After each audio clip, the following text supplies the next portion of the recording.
You've had a lot of this information previously over the last few weeks in my emails, but I thought it'd be really good to bring it together in one place and just recap it a little bit for you. There is a lot of information in these slides, and I'm not going to go through it all right now. I am going to send you them so you can go through it in your own time and follow up on some of the links and research as well. So we're going to have a look at how you apply for apprenticeships, and you really need to make sure that you are doing this alongside the interactive student apprenticeship guide that you've all been sent. If you don't have a copy of this, please let me know and I will send it to you again. This guide really is a step-by-step process on how you find and apply for an apprenticeship. There is so much good information in there, and it highlights and signposts a lot of other sources of advice as well. So please do make sure you're working through this. It also prompts you at regular intervals to contact us if there are questions that you have and things that you don't understand. So I can't stress enough how much it's worth using. And as I said, if you've lost it, just let me know and I'll send it through again. So hopefully, if you're interested in an apprenticeship, you are registered in a lot of different places by now. This is not necessarily because the applications are opening now. You'll find that degree apprenticeships, they start to open from September onwards. So if you're looking at a degree apprenticeship specifically, next term will be critical. But for a lot of other higher apprenticeships and level 3 apprenticeships, these will be coming out more like from Christmas onwards. But basically, you could be looking at the whole of next year as your kind of application window. It's useful to be registered now, though, because what you'll start to see is the different types of vacancies that are appearing in our area.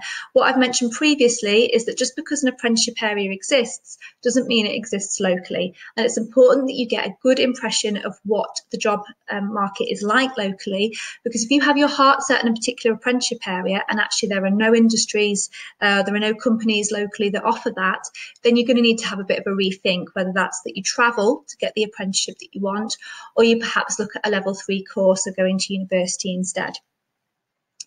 So do register now. Make sure you register for email alerts, but it's also worth going back and checking those pages at regular intervals as well. Because generally speaking, when you register for an email alert, you'll put in a keyword and they'll only send you vacancies related to that. So then if you go back and check, you'll make sure that you're seeing other things as well and not missing anything.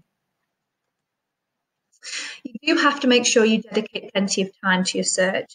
So potentially not so much over the summer when you're still doing your research, but from September onwards, I would expect to see students that are serious about getting an apprenticeship setting aside at least an hour a week to search for jobs on job websites, update their competencies on Unifrog, draft application materials, practice interviews, all sorts of things like that.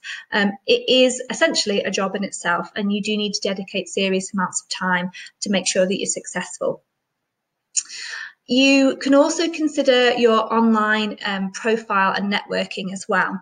So that's basically how you make use of social media to put yourself across, to perhaps get employers to notice you, but also to make sure you're making a good impression if employers do choose to search for you after they've received your application. Now, this is a whole section in itself that we'll be doing next term. But if you want to read a little bit more about that over the summer, there's some really useful articles on both Unifrog and the Barclays Life Skills website. So you can be having a look at those and maybe just reflecting a little bit on your use of social media ahead of starting to put some of those applications in. So I'm going to look a little bit at the different application stages. And again, if you read the slides in your own time, you'll see that I've included a lot more information on each of these stages and also links as to where you can get more information as well. Hopefully by now, most of you know what a CV and covering letter is. And in fact, I know that many of you have started building a CV using Unifrog. A CV and a covering letter is basically the most universal way of applying for a job. Lots of apprenticeships do still ask for them, and it's a good way of making a first impression and giving them an overview of your skills. However, what you might find is that application forms, so particular application forms for a particular company, are becoming more common than a CV and a covering letter. The key with both a CV and an application form is to make good use of the job description and the person specification to note down all the particular skills that company is looking for and making sure that you hit all of them in your CV and your application form. This is particularly important because larger companies will often use computer programs to sift application forms, and if they don't spot certain keywords, they'll automatically be kind of sent out of the process. So make sure you've read the job application really thoroughly and spotted all the different skills that you're looking for. Include those skills and include concrete examples of when you have demonstrated them. And obviously, you'll know by now that I keep talking about the Unifrog competencies tool. This is a great way of preparing for that. But even if you just have a little Word document going with plenty of examples of when you've hit certain skills. Online tests are starting to be used again more often by large companies, but you'll see them on some smaller companies as well. These can range from everything from basic literacy and numeracy tests all the way through to psychometric testing. And although that sounds a little bit intimidating, there's no need to be worried about them. Generally speaking, online tests are designed to either test something that you already know, so like I said, basic literacy and numeracy, to make sure that you've got the basic skills level to start the apprenticeship. And it's important to remember these are just the skills needed to start the apprenticeship. They're not expecting you to be perfect because they're going to train you up, but they want to know that you've got a basic understanding of some key things. Other tests, things like psychometric tests or looking at kind of how you react to different situations, or perhaps looking at your logical reasoning or your critical thinking, they're designed to be things that you can't easily prepare for. They're trying to look at certain innate abilities to see whether you'll be suitable for the particular job role. So again, it's important not to get too hung up on these. It's useful to practice your timing and make sure that you can stay calm and use the platforms correctly. So if it's an online test, make sure that you know how to log in. And companies will, generally speaking, send you a practice test if it does use things like that. But don't get too hung up about actually preparing for the test. If they're designed so that they're looking at things that are kind of innate, then really it'll be a case of either you're the right candidate for the job and you'll demonstrate those things, or you're not. And although that can be frustrating, actually, if you don't do so well on those tests, it's probably because you weren't the right person for that job, and you need to be looking at other industries. Again, a good little, not really a practice, but a way of kind of getting an idea for your personality and the way that you like to learn is by doing the personality tests on Unifrog. And this will just give you a bit of an idea about, what industries might suit you. And therefore, when you do kind of come to do these online tests, you'll have a good idea about whether you're suited to that particular industry and the sorts of behaviours that they're looking for. Interviews, this can be the bit that people get very, very worried about. But generally speaking, once people are there, they often discover that they're not as scary as what they thought they were going to be.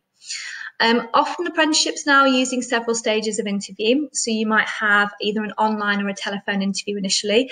And these can be pre-recorded. So it can be that you're asked to read through some interview questions and pre-record your answers and send those in.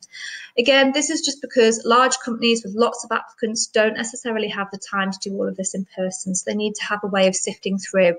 And generally speaking, that initial interview will just be to make sure that you've actually read the job application properly. So again, you're matching those skills, and you've done a little bit of research into the company so that you can show you're genuinely interested in that job. So it's a good way for the company to sift out people that are just kind of chancing it. Moving on from that, you might have a face-to-face interview, although obviously at the moment a lot of those are also online, so using things like Zoom and Teams, things that you'll have gotten very used to hopefully over the last few months. Generally speaking, the best way to prepare for an interview is to practice with somebody. So whether that's myself in school or someone else that you trust, maybe a colleague, a work colleague of a parent, somebody who you don't know so well that you're going to just be really comfortable with them, who can put you on the spot a little bit, but that can kind of ask you those challenging questions and get you ready and thinking about what you need to know. Again, there are common skills that all interviewers tend to be looking for. So you can have a little bank of pre-prepared answers, and often you can kind of listen carefully to what the interview is asking and adapt your answer to make sure it's demonstrating a particular skill. We would normally have done practice interviews for you guys in year 12, and at the moment we don't know how possible it will be to do those kind of next term, but rest assured, if you do need interview practice, we will arrange that for you. So again, just let me know. Group interview practice is harder to prepare for because obviously you need a group of people, but I would say they tend to still be looking at the same things, so that's the same sorts of skills, but obviously there's a focus there on teamwork and leadership and your communication. So just those are things to bear in mind. Try and go into those group interview situations knowing that that's what they're looking for, making sure that you make yourself heard, but that you don't talk over anybody else or come across kind of as rude. And again, there is so much online preparation for interviews, and I've actually suggested a virtual interview where you can record yourself and kind of look back at answers as well. So a quick Google, you'll find absolutely loads, and I've included some key links as well there. Assessment centres, generally speaking, can combine a lot of those previous stages into one day. So things like online tests and different types of interviews can be combined into one day. And this really helps large companies with lots of applicants, because obviously if they're bringing you all together on one day, they can kind of meet deadlines quicker and things like that.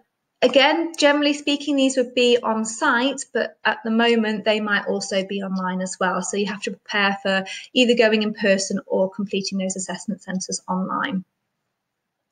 You'll always be sent some information about the assessment centre in advance, and you can often find previous candidates and their opinions of assessment centres online as well. Although I always take that with a little bit of a pinch of salt, particularly because, you know, if lots ends up online about a certain assessment centre, companies might change their strategies slightly and what they do slightly. You can ask for more information if you feel that you haven't quite got what you need to know for the company. But the main thing to remember is that, you know, you're going to go in, you're going to find out more, you're going to get opportunities to ask lots of questions, and it's a really good way for you to decide whether that job is right for you as well, and not just for them to assess you. So the best way to approach assessment centres really is to view them as an opportunity to find out more about the job. And obviously each one that you go to, you learn from, and hopefully you'll do better the next time around. That has been a very, very brief introduction to those different stages. And as I said, I've included lots more detail in the slides for you to go through in your own time. And we'll look at some of those stages a little bit more detail next term as well. So a key thing that I want you to remember for any job hunt is that it's really important that you stay positive. You need to go into this with the right mindset right now, which is, I probably won't get the first job that I apply for. This is going to be something that I have to commit to and be determined throughout. But at each stage, I'm going to get a little bit better. So after every interview, you'll be a little bit more prepared for the next interview. After every time your CV has kind of been read and maybe you haven't got that job, you can ask for feedback, and you can make changes and obviously make it better each time. So, you know, it may well be that you're setting yourself up for a year of kind of job hunts and practice, but at the end of all of it, if you get the dream job that you really, really want, it's going to be worth it. So keep that in mind, keep your dream and your focus in mind, and that will stand you in good stead for being successful. As I said, we're going to do lots more on this next term, but if you do have any questions, if there's research that you're doing across the summer and you spot things that you don't fully understand or you want a little bit more input about, just drop me an email and I'm more than happy to support you over the summer with this as well. Stay safe, have a fantastic summer, good luck with whatever you're choosing to do, and I look forward to seeing you all in September. Thank you very much.